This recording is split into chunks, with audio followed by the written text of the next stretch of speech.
ഇപ്പോൾ കിട്ടിയ ഒരു പ്രധാനപ്പെട്ട വാർത്തയാണ്. പാകിസ്ഥാനിലെ ഇസ്ലാമാബാദിൽ സ്ഫോടനം, നിരവധി പേർ കൊല്ലപ്പെട്ടതായി റിപ്പോർട്ട് വരുന്നു. BK സുഹൈലുണ്ട് വിവരങ്ങൾ നൽകാനായി. BK, ഇത് എപ്പോഴാണ് ഈ സ്ഫോടനം നടക്കുന്നത്?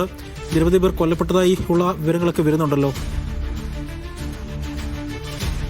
ഇസ്ലാമാബാദിലെ ഒരു ജുഡീഷ്യൽ കോംപ്ലക്സിനടുത്താണ് ഇപ്പോൾ സ്ഫോടനം ഉണ്ടായിരിക്കുന്നത്.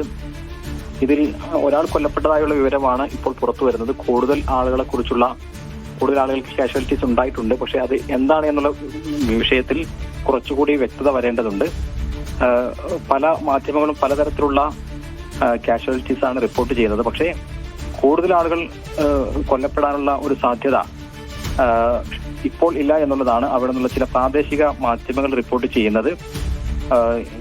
നമുക്കറിയാം, ഡൽഹി സ്ഫോടനത്തിന്റെ കൂടി പശ്ചാത്തലത്തിൽ ഇസ്ലാമാബാദിൽ ഇത്തരമൊരു സ്ഫോടനം നടക്കുന്നത് വലിയ പ്രാധാന്യമുണ്ട്. പക്ഷേ നമ്മൾ മനസ്സിലാക്കുന്നത് ഇപ്പോൾ ഒരു കാർ സ്ഫോടനം തന്നെയാണ്, പൊട്ടിത്തെറിച്ചുകൊണ്ട് തന്നെയാണ് ഈ സ്ഫോടനം ഉണ്ടായിട്ടുള്ളത്. പക്ഷെ അതിന്റെ കൂടുതൽ വിശദാംശങ്ങൾ, എങ്ങനെയാണ് ഇതുണ്ടായത്, അത് ചാവേർ സ്ഫോടനമാണോ അതല്ല മറ്റേതെങ്കിലും തരത്തിലുള്ളതാണോ എന്നെല്ലാമുള്ള വിവരങ്ങൾ അടുത്ത നിമിഷങ്ങളിൽ മാത്രമേ നമുക്ക് അറിയാൻ സാധിക്കുകയുള്ളൂ. ശരി, BK സുഹൈലാണ് ഇന്റർനാഷണൽ ഡെസ്കിൽ നിന്നും വിവരങ്ങൾ നൽകിയത്. സ്വർണ്ണവില.